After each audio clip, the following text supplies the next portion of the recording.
ശോഭോദേ വിശ്വഭാവേന സുസുഖേനാഭിവന്ദിത ജഗാമസ്വാരേന്ദാദപഥ്യനുപ്രതിനന്ദിത സച്ചാലബ്ധ്വാധനം കൃഷ്ണനതു യാചിതവാൻ സ്വയം സുഗൃഹൻ വീഡിതോ ഗച്ഛൽ മഹൽ ദർശന നിർവൃത അഹോ ബ്രഹ്മണ്യദേവസ്യ ദൃഷ്ടാ ബ്രഹ്മണ്യതാമയായ ദരിദ്രതമോ ലക്ഷ്മീം ആശ്ലിഷ്ടോ വിഭ്രതോരസി ക്വാഹം ദരിദ്രപാപീയാൻ കൃഷ്ണ ശ്രീനികേതന ബ്രഹ്മബന്ധുരിതി സ്മാഹം ബാഹുഭ്യാം പരിരംഭിത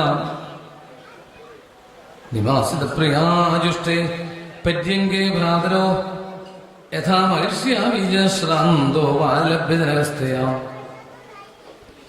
ശുശ്രൂഷയാ പരമയാ പാദസംവാഹനാദിഭി പൂജിതോ ദേവദേവേന വിപ്രദേവേന ദേവവൽ സ്വർഗാപവർഗയോ പുംസാമരസായാംബുകസമ്പദം സർവാസാമപി സിദ്ധീനാം മൂലം തച്ചരണാർച്ചനം അധനോയം ധനം പ്രാപ്യമാദ്യം നിശ്ചേർണമാം വിസ്മരേൽ ഇതി കാരുണികോ നൂനം ധനം മേ ഭൂരിനാദാൽ ഇതി തച്ചിന്തയന്നന്ദപ്രാപ്തോ നിജഗൃഹാന്തികം സൂര്യാനലേന്ദു സങ്കാശേർവിമാനൈ സർവതോ വ്രതം വിചിത്രോപവനോദ്യാനേ ഗോജദ്വിജകുലാകുലൈ പ്രോത്ഫുല്ലകുമുദാം രുവാണോ ദിശതേ സമക്ഷം യാചിഷ്ടവേ ഭൂര്യപി ഭൂരിഭോജ പർജന്യവത്തൽ സ്വയമീക്ഷമാണോ ദാശാർഹകാണാം ശുഭസഖാമേ കിഞ്ചിൽ കരോത്യുർവപി യൽ സ്വദത്തം സുഹൃതം ഫൽഗ്വപി ഭൂരികാരി മയോപനീതാം മൃദുകൈകമുഷ്ടിം പ്രത്യഗൃഹീൽ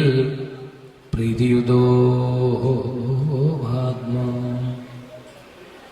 തസ്യൈവ may സൗഹൃദസഖ്യമൈത്രീ ദാസ്യം പുനർജന്മനി ജന്മനി Syal മഹാനുഭാവേന ഗുണാലയേന വിസർജ്യതത്തൽ പുരുഷപ്രസംഗ ഭക്തായ Chitra Bhagwan he സമ്പദോ രാജ്യം വിഭൂതീർണ സമർത്ഥയത്യജ അദീർഘബോധായ വിചക്ഷണ സ്വയം പശ്യന്യപാദം ധനിനാം മതോത്ഭവം ഇത്തം വ്യവസിതോ ബുദ്ധ്യാ ഭക്തോദീവ ജനാർദ്ദനേ വിഷയഞ്ജായാത്യക്ഷൻ ബുഭുജേ നാദിലംബട തസ്യ വൈ ദേവദേവസ്യ ഹരേ യജ്ഞപതേ പ്രഭോ ബ്രാഹ്മണ പ്രഭോ ദൈവം നദേഭ്യോ വിദ്യതേ വരം ഏവം സ വിപ്രോ ഭഗവൽ സൂൽത്തദാ ദൃഷ്ട്വാ സ്വവൃത്തിരചിതം പരാജിതം തദ്ധ്യാനവേഗോൽഗ്രഥിതാത്മബന്ധന തദ്ധാമലേഭേ അചിരതസ്സതാം ഗതീം ഏതൽ ബ്രഹ്മണ്യദേവസ്യ ശ്രുത്വാ ബ്രഹ്മണ്യതന്നര ലബ്ധഭാവോ ഭഗവതീ കർമ്മബന്ധൽ വിമുച്യതേ ശ്രീകൃഷ്ണായ നമോ നമഃ. ഓം തത്സലിതി ശ്രീമദ്ഭാഗവതേ മഹാപുരാണേ പാരമഹംസ്യാം സംഹിതായാം ദശമസ്കന്ധേ ഉത്തരാർദ്ധേ വൃഥികോപാഖ്യാനം നാമായകാശീതമോധ്യായ സർവത്ര ഗോവിന്ദനാമസങ്കീർത്തനം ഗോവിന്ദ ഗോവിന്ദ സർവത്ര ഗോവിന്ദനാമസങ്കീർത്തനം ഗോവിന്ദ ഗോവിന്ദ നാരായണ നാരായണ നാരായണ നാരായണ നാരായണ. ധന്യാത്മാക്കളെ, സുഹൃത്തുക്കളെ, വളരെ വിശേഷപ്പെട്ടൊരു ചരിത്രം. ഇങ്ങനൊരു കഥ വേറെ ഭാഗവതത്തിലില്ല എന്നാ പറയാം. അതാണ് സുധാമാചരിതം കുചേരോപാഖ്യാനം. ഭക്തിയുടെ പാരമ്യത എന്താണ്, യഥാർത്ഥ ഭക്തന്റെ അവസ്ഥ എന്താണ് എന്ന് ബോധ്യപ്പെടുത്താൻ വേണ്ടിയിട്ടുള്ള ഒരു ചരിത്രം. ഭക്തി കൊണ്ട് ദേവന്മാർക്ക് പോലും കിട്ടാത്ത ഐശ്വര്യം ഉണ്ടാക്കിയെടുക്കാൻ സാധിക്കും എന്നുള്ളതാണ് ഈ കഥാഭാഗത്തിലൂടെ കാണിച്ചത്. പറഞ്ഞ് മനസ്സിലാവുന്നുണ്ടല്ലോ ഭക്തി. അതുകൊണ്ട് വളരെ ശ്രദ്ധയോടുകൂടി കേൾക്കുക. ഭക്തിയും ഭഗവാനും ഒരുമിച്ച് ചേരുന്ന ഒരവസ്ഥയുണ്ട്. അപ്പോൾ ഭക്തന്റെ ഹൃദയവും ഭഗവാന്റെ ഹൃദയവും ഒന്നായിത്തീരും. ചുരുക്കി പറഞ്ഞാൽ നമ്മുടെ ഹൃദയത്തെ ഈശ്വരനുമായിട്ട് ഒട്ടിച്ചു ചേർക്കുന്ന പശയാണ് ഭക്തി എന്ന് പറയുന്നത്. അത് വളരെ ഉന്നതമായ അവസ്ഥയാണ്. നമ്മൾ കാണുന്നതെല്ലാം ഒന്നും ഭക്തിയല്ല. ഭക്തിയിലേക്കുള്ള മാർഗമാണ്. ഈ കഥ പറഞ്ഞു കൊടുക്കുന്നത് ആരാണെന്നറിയോ? ഭാഗവതം ആരാണ് പറഞ്ഞു കൊടുക്കുന്നത്, ആർക്കാണ് പറഞ്ഞു കൊടുക്കുന്നത്? മറന്നു പോകരുതെന്ന് പറഞ്ഞിട്ടുണ്ട്. ശുഖബ്രഹ്മ ഋഷി പരീക്ഷത്തിന് ഗംഗയുടെ തീരത്ത് വെച്ച് പറഞ്ഞു കൊടുക്കുകയാണ്. ഇന്നേക്ക് ദിവസം എത്രയുണ്ടാവും? 6 ദിവസമായി. എത്ര ദിവസം പരീക്ഷത്തിന് ആയുസ്സുണ്ട്? 7 ദിവസം. നാളെ ഒരു ദിവസം കൂടിയുള്ളൂ പരീക്ഷത്തിന് ആയുസ്. അതിനിടയിലാണ് ഈ കഥകളൊക്കെ പറഞ്ഞു കൊടുക്കുന്നത്. നമ്മുടെ അവസ്ഥ പലതരത്തിലുള്ള അവസ്ഥയാണ്. ഏതെങ്കിലും സമയത്ത് വന്നു, എപ്പോഴെങ്കിലും പോയി, അല്ലേ? പൂർണ്ണമായിട്ടൊന്നും വേണം നിർബന്ധമൊന്നുമില്ല പണ്ടത്തതുപോലെ. പണ്ട് ഭാഗവതം ഈ മാവേലിക്കരയിൽ ഒരു സപ്താഹം നടത്തുന്ന സമയത്ത് ഒരു ഓന്ത് വന്നിട്ടിരുന്നു യജ്ഞമണ്ഡപത്തിൽ. വലിയൊരു മണ്ഡപമായിരുന്നു, ഇത്ര വയറില്ലാന്ന് മാത്രമേ ഉള്ളൂ. അങ്ങനെ കുറേ വിളക്കുകളൊക്കെ ഉള്ള സ്ഥലത്ത് അവിടെ വന്നിരിക്കും. ആ പൂവിൻ്റെ ഒക്കെ ഇടയിലായിട്ട് അവിടെ ഇരുന്നു. പിറ്റേ ദിവസമൊക്കെ അവിടെ ഉണ്ടാവും. വൈകുന്നേരമായി അതിനെ കാണില്ല. ഒരു ദിവസം സ്ഥലം മാറിയിട്ടാണ് കണ്ടത്. അപ്പോൾ സ്ഥലം മാറിയതിൻ്റെ കാരണം പിന്നെ മനസ്സിലായി, നമ്മൾ പിറ്റേ ദിവസം രാത്രിയിൽ കഴുകിയിട്ട് വിളക്ക് വെച്ചത് മാറിപ്പോയതാണെന്ന് അർത്ഥം. അതിന് സ്ഥലം മാറിയിട്ടില്ല. വിളക്കിൻ്റെ അടുത്താണ് കണ്ടുകൊണ്ടിരുന്നത്, മാറിയിട്ട് കണ്ടു. അങ്ങനെ 7 ദിവസം കഴിഞ്ഞ് ബ്രഹ്മോപദേശം കഴിയുമ്പോഴേക്കും അത് സ്ഥലം വിട്ടു. പിന്നെ അതിനെവിടെയും തപ്പിയിട്ടും കണ്ടിട്ടില്ല. ഫോട്ടോ ഒക്കെ എടുത്ത് വെച്ചിട്ടുണ്ട്. അതിനത് അപൂർവതയുള്ളത്. കാരണം മുൻ ജന്മത്തിൽ ആരാണെന്ന് അറിയില്ല ആ ഓന്ത്. പക്ഷെ അതിൽ ഭാഗവതം കേൾക്കാനുള്ള ഭാഗ്യം ഉണ്ടായി. അപ്പം അതുകൊണ്ട് നമ്മൾക്ക് പറഞ്ഞു തരുന്നത്, ശ്രദ്ധയോടുകൂടി ഭഗവത് കഥകൾ കേൾക്കാൻ ഇടവരുന്നുണ്ടെങ്കിൽ, ഭക്തിയോടുകൂടി ഭഗവത് കഥകൾ കേൾക്കാൻ ഇടവരുന്നുണ്ടെങ്കിൽ അത് ഏറ്റവും ശ്രേഷ്ഠമാണ്. ആ തലത്തിലേക്ക് നമ്മൾ ഉയർത്തിക്കൊണ്ടുവരും. പറഞ്ഞുകൊണ്ടുവരുന്നത് മറ്റൊന്നുമല്ല. നമ്മൾ പലതരത്തിലും ആണ് 7 ദിവസമായിട്ട് കേൾക്കുന്നതെങ്കിൽ ശുഖബ്രഹ്മർഷി ഉപദേശിക്കുന്നതും പരീക്ഷത്തിൽ കേൾക്കുന്നതുമായിട്ടുള്ള ആ രംഗം അലൗകികമാണ്. എന്ന് പറഞ്ഞാൽ അത് ജലപാനം പോലും ഇല്ലാതെയാണ് കഥകൾ കേട്ടുകൊണ്ടിരിക്കുന്നത്. ശ്രീശുഖബ്രഹ്മർഷിയുടെ തിരുമുഖത്തിൽ കൂടി ഒഴുകിക്കൊണ്ടിരിക്കുന്ന കഥകൾ മാത്രം കേട്ട് ആനന്ദസാഗരത്തിൽ ആറാടി 6-ാം ദിവസത്തിലേക്ക് എത്തി. ആര്? പരീക്ഷിച്ചു. അപ്പൊ ഇനി എനിക്ക് കഥകൾ കേൾക്കണം എന്ന് തോന്നുന്നു. ആയുസ് തീരുന്നത് വരെ കഥകൾ കേൾക്കണം. ശുഖബ്രഹ്മർഷി വിചാരിച്ചു, കഥകൾ ഇഷ്ടം പോലെ ഉണ്ട്. ശ്രീകൃഷ്ണന്റെ കഥകൾ തന്നെ പറഞ്ഞു കഴിഞ്ഞാൽ 70 ദിവസം ഉണ്ടായി തീരില്ല. അപ്പൊ ഇതിപ്പോ നമ്മൾ കണ്ടില്ല. ഇന്നലത്തെ കഥ തന്നെ കേട്ടിട്ടുണ്ടാവും. രാവിലെ ജനിച്ച കഥ പറഞ്ഞു, വൈകുന്നേരം വിവാഹത്തിന്റെ കഥയാണ്. അതിനിടയിൽ പലതും മാറ്റിവെച്ച് ഒന്ന് അവിടെ എത്തിക്കുന്നതാണ്. ഇനി ദ്വാരകയിൽ എത്രയോ കാലം ഭഗവാൻ ഭരണം നടത്തി. 125 വർഷമാണ് ഭഗവാന്റെ ലീലകൾ. അതിനിടയിൽ അവിടെ ഉണ്ടായ സംഭവങ്ങളും കഥകളൊക്കെ പറഞ്ഞാൽ നമുക്ക് ഈ ഒരു 3-4 മാസം ഉണ്ടായ തീരുവത്. അതുകൊണ്ട് ഭാഗവത്തിൽ അങ്ങനെയൊന്നും പറഞ്ഞില്ല. ഏറ്റവും പ്രധാനപ്പെട്ടതേ പറഞ്ഞിട്ടുള്ളൂ. അപ്പൊ ഇനി ഏത് കഥയാണ് പറഞ്ഞു കൊടുക്കേണ്ടത് ഇദ്ദേഹത്തിന് തീരുമാനിച്ചു. ശുഖബ്രഹ്മർഷി ആലോചിച്ചു. കാരണം ഇനി ഭക്തിയുടെ കഥ മതി.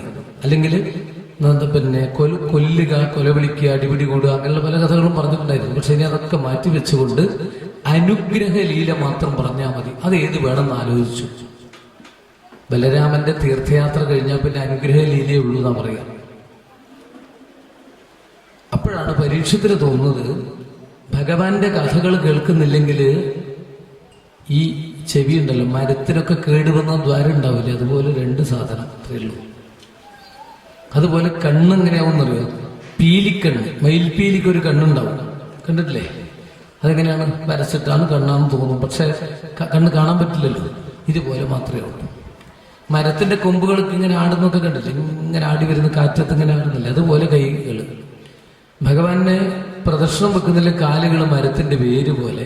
ചുരുക്കി പറഞ്ഞു കഴിഞ്ഞാൽ നമ്മുടെ ഈ മനുഷ്യജന്മം കിട്ടിയിട്ട് ഈശ്വര കഥകൾ കേൾക്കാനും മറ്റും കുറച്ചെങ്കിലും ഉപയോഗപ്പെടുത്തുന്നില്ലെങ്കിൽ വളരെ ദയനീയമല്ലേ എന്ന് പരീക്ഷത്ത് ശുഖബ്രഹ്മർഷിയോട് ചോദിക്കുകയാണ്.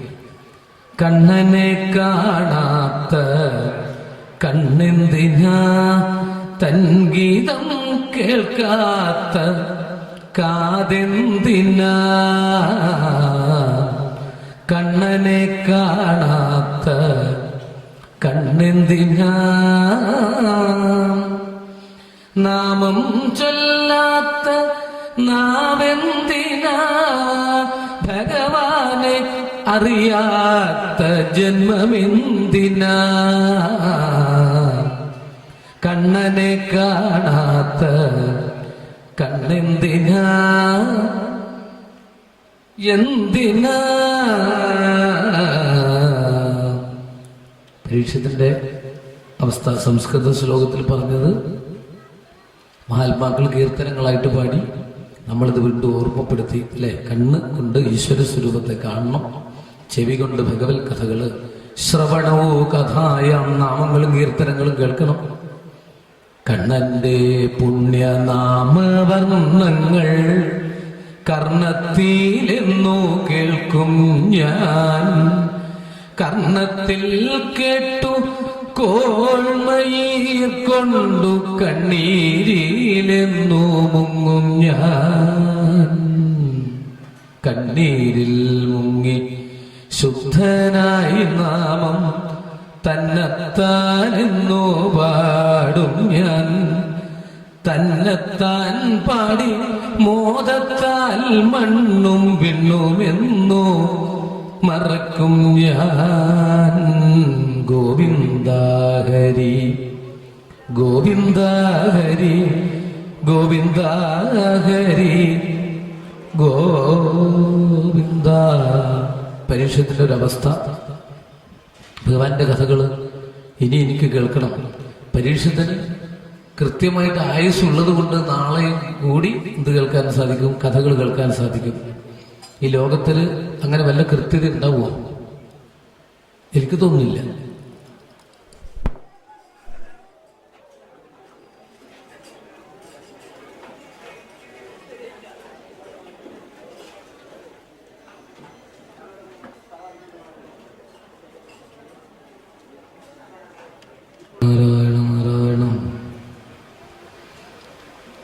നാരായണ നാരായണ നാരായണ നാരായണ നാരായണ നാരായണ. പരീക്ഷത്തിന്റെ അവസ്ഥയാണ് നമ്മൾ പറഞ്ഞത്. ഭഗവത് കഥകള് ഇനിയും കേൾക്കണമെന്ന് പരീക്ഷത്തിന് തോന്നി. ആ സമയത്താണ് പല പല കഥകളും പറഞ്ഞു കൊടുത്തു സുഖപുരം പരീക്ഷ. പക്ഷെ ഇപ്രാവശ്യം ഈ കഥ പറയുമ്പോൾ സാധാരണ പോലെയല്ല, ആ ഭഗവാന്റെ മഹിമയിൽ ലയിച്ചുകൊണ്ട് കണ്ണീരിൽ മുങ്ങിക്കൊണ്ട് ഹൃദയത്തെ ആ ഭഗവാനില് ആ ഭഗവത് ഭക്തിയിൽ മുക്കിയെടുത്തുകൊണ്ടൊരു കഥ പറഞ്ഞു. അതാണ് സുദാമ ചരിതം. സുദാമ ചരിതം എന്ന് പറഞ്ഞാൽ മനസ്സിലാവില്ലാത്തതുകൊണ്ട് എന്ത് ചെയ്യാം, കുചേല ചരിത്രം എന്ന് പറയാം. കേരളത്തിൽ കുചേല എന്ന് പറഞ്ഞാലേ അറിയുള്ളൂ. ഉത്തരേന്ത്യയിൽ പോയിട്ട് ഗുജറാത്തിലൊക്കെ പോയിട്ട് കുചേലന്റെ സ്ഥലം എവിടെയാണെന്ന് ചോദിച്ചാലൊന്നും പിടികിട്ടില്ല. നമ്മൾ കറങ്ങിയടിച്ച് തിരിച്ചു വരേണ്ടി വരും. ഇവിടെയൊക്കെ സുദാമാവ് മാത്രമാണ്. മനസ്സിലായല്ലോ. പക്ഷെ കേരളത്തിൽ ഇങ്ങനെ പറയുക. അപ്പൊ ഈ സമയത്ത് ഇനി ഏത് കഥയാണ് പറയേണ്ടതെന്നൊക്കെ ചോദിച്ചില്ലേ? മനസ്സുകൊണ്ടാണ് ചോദിക്കുന്നത്. അപ്പോഴാണ് തോന്നിയത് കഥ പറയാൻ തോന്നിയിട്ട് പറയുന്ന കഥയാണിത്. ഈ കഥയ്ക്ക് ഒരു പ്രത്യേകതയുണ്ട്. സാധാരണ കഥയൊക്കെ പറയുമ്പോൾ നിങ്ങൾ കേട്ടിട്ടുണ്ടാവും, ഗജേന്ദ്രൻ എന്ന് പേരായിട്ടുള്ള ഒരു ആന ഉണ്ടായിരുന്നു ഒക്കെ പറഞ്ഞിട്ടാണ് പറഞ്ഞിട്ടുണ്ടാവുക. ഇനി ഇതുപോലെ ഒരുപാട് കഥകൾ ഇവിടെ പറഞ്ഞു. പൗണ്ഡ്രക വാസുദേവൻ എന്ന പേരായിട്ടുള്ള രാജാവ് ഉണ്ടായിരുന്നു, അംബരീഷൻ, ഇങ്ങനെയൊക്കെയല്ലേ പറയുക. പക്ഷെ ഇവിടെ പറയുന്നത് തിരിച്ചാണ്. കൃഷ്ണന് ഒരു സഖാവ് ഉണ്ടായിരുന്നു. സഖാവ് എന്ന് പറഞ്ഞ സുഹൃത്ത്. കൃഷ്ണസ്യാസിൽ സഖാകശ്ചിൽ ബ്രാഹ്മണോ ബ്രഹ്മവിത്തമാ വിരക്ത ഇന്ദ്രിയാർത്ഥേഷു പ്രശാന്താത്മാ ജിതേന്ദ്രിയ. കൃഷ്ണനൊരു സുഹൃത്ത് ഉണ്ടായിരുന്നു എന്ന് പറഞ്ഞു. ഇങ്ങനെയുള്ള സുഹൃത്ത് ഇങ്ങനെ വേറെ ഉണ്ടായിട്ടില്ല, രണ്ടാമതുണ്ടായിട്ടില്ല. മറ്റൊരു സഖാവുണ്ട്, അതാരാണെന്ന് അറിയോ? അർജുനൻ. പക്ഷെ അത് രണ്ടും വ്യത്യാസമില്ലേ? ഈ സുധാമാവിനെ പോലെ വേറൊരാളുണ്ടായിട്ടില്ല. പക്ഷെ സുധാമാവ് പേരൊന്നും പറയില്ല കഥയിൽ. എന്തേ പറഞ്ഞിട്ടുള്ളൂ? ഒരു വിരക്തനായിട്ടുള്ള ഒരു ബ്രാഹ്മണനാണ്. അദ്ദേഹത്തിന് സമ്പത്തൊന്നുമില്ല, ദരിദ്ര സമ്പത്തില്ല, ദാരിദ്ര്യത്തിന്റെ തീച്ചൂളയിലാണ് കഴിഞ്ഞുകൂടുന്നത്. കുട്ടികളും കുടുംബങ്ങളായിട്ട് കഴിഞ്ഞുകൂടുന്നു. പക്ഷേ ഈ സമ്പത്തൊന്നും ഇല്ലെങ്കിൽ തന്നെ മനസ്സിന് എന്തുണ്ടെന്നറിയോ? നല്ല സമാധാനമുണ്ട്. അതാണ് ഉള്ളത് കൊണ്ട് ഭംഗിയായിട്ട് ഇങ്ങനെ കഴിഞ്ഞുകൂടുക. ചിലപ്പോഴൊന്നുമില്ല, മനസ്സിന് സമാധാനമുണ്ട്, ശാന്തിയുണ്ട്. ഇല്ലേ? ഒരുപാട് സമ്പത്തും ഇതൊക്കെ ഉണ്ടാകുമ്പോൾ മനസ്സിന് സമാധാനം ഉണ്ടാവോ ഇല്ലാതിരിക്കുമോ? എന്താ ചെയ്യാൻ ചിന്തിക്കുക. പലരുടെയും അവസ്ഥ ഇതാണ്. ആവശ്യത്തിലധികമായാലും വിഷമാണ് അല്ലേ? അങ്ങനല്ലേ സാധാരണ ഇതിനെ. പക്ഷെ ഇതല്ല, ഇത് ദാരിദ്ര്യത്തിന്റെ തീച്ചൂളയിലാണ്, ഒന്നുമില്ല. ഇനി പറയുന്നത് എന്താന്ന് വെച്ചാൽ എതിർച്ചയോപവന്നേന വർത്തമാനോ ഗൃഹാശ്രമി. ഇതെങ്ങനെ കഴിഞ്ഞുകൂടുന്നറിയോ?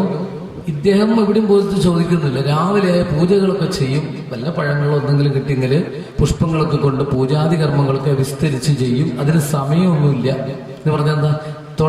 തുടങ്ങുന്നതിന് സമയമുണ്ട്, അവസാനിക്കുന്നതിന് സമയമില്ല. എന്താ? തിരക്കില്ല. നമ്മളിപ്പോ ഇവിടെ വേഗം നിർത്തണം തോന്നുമ്പോൾ എന്തിനാണെന്നറിയോ? തിരക്കുണ്ട് അല്ലേ?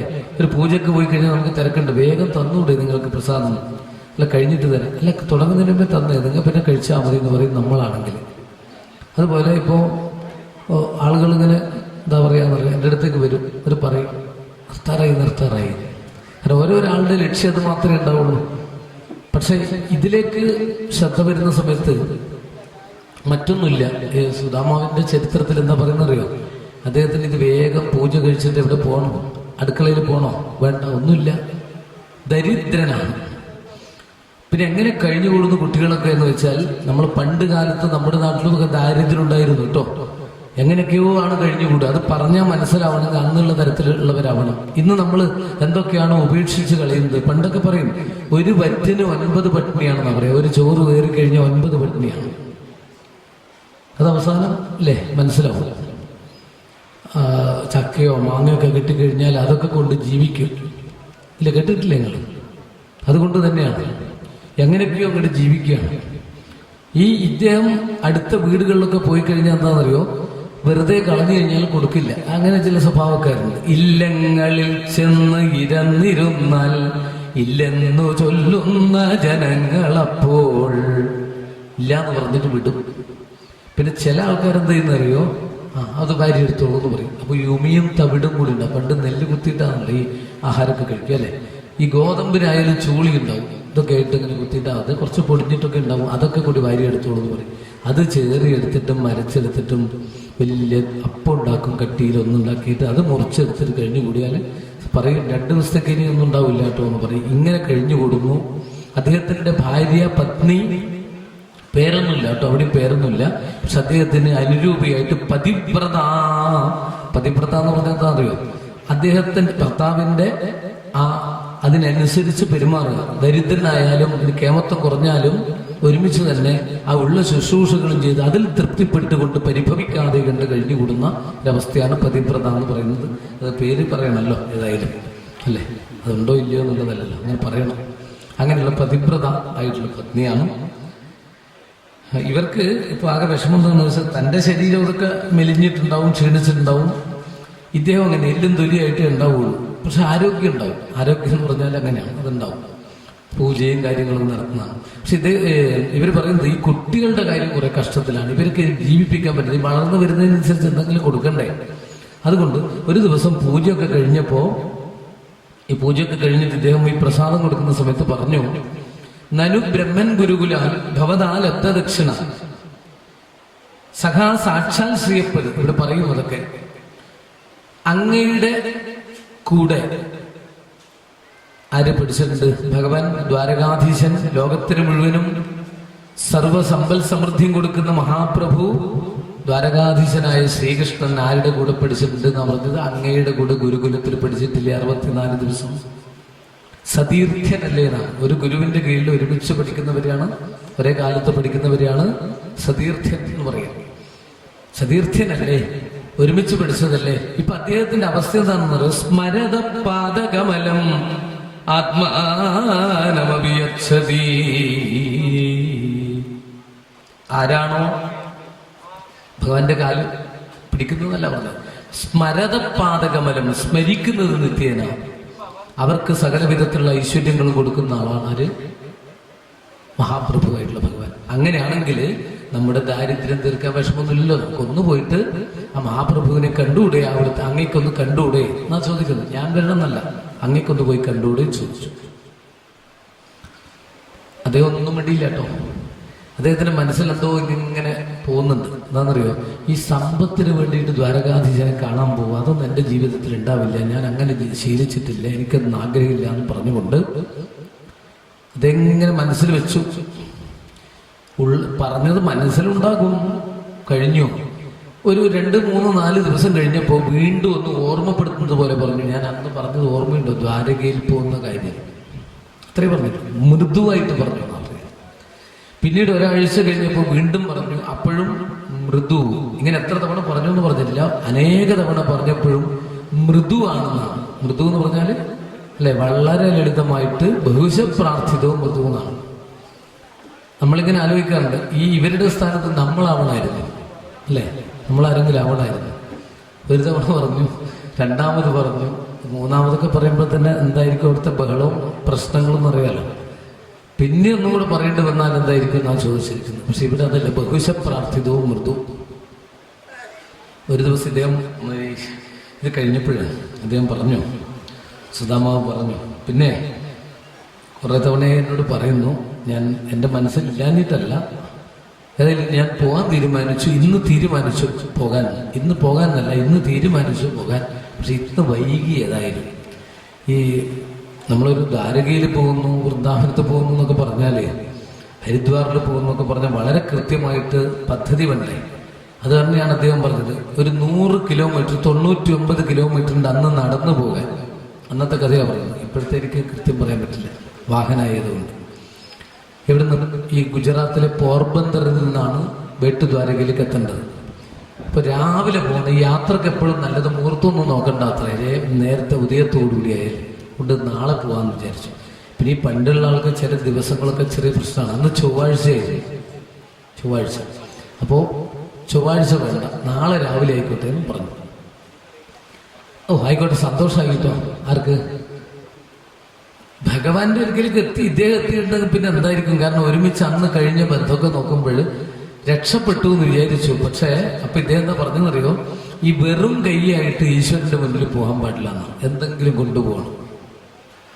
രാജാനം ദൈവതം ഗുരും ശിശും വൃദ്ധന്നാണ്. ഈ പ്രായമുള്ളവരുടെ അടുത്ത് പോകുമ്പോഴും കുട്ടികളുടെ അടുത്ത് പോകുമ്പോഴും ഗുരുനാഥന്റെ അടുത്ത് പോകുമ്പോഴും രാജാവിൻ്റെ അടുത്ത് പറഞ്ഞില്ലേ, രാജാവിലെ മന്ത്രി ആയിക്കോട്ടെ പോകുമ്പോഴും ഈശ്വരന്റെ മുന്നിൽ പോകുമ്പോഴും എന്തെങ്കിലും കൊണ്ടുപോകണം. പറഞ്ഞു മനസ്സിലായോ?